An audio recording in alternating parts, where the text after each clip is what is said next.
In today's video, I'll show you how to fix USB audio interface connection issues on Android mobile. First, check your hardware connections.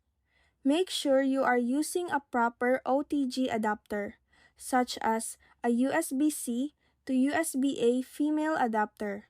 Connect the audio interface directly to your phone and avoid using USB hubs while troubleshooting, as they can sometimes cause connection problems.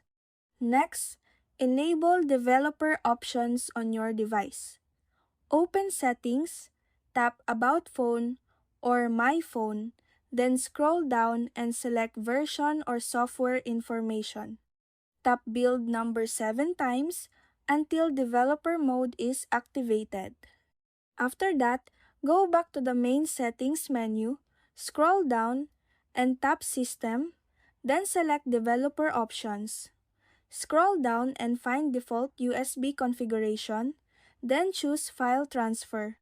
Also, make sure USB debugging is enabled by toggling it on in the same Developer Options menu. And that's it! That's how you fix USB audio interface connection issues on Android mobile.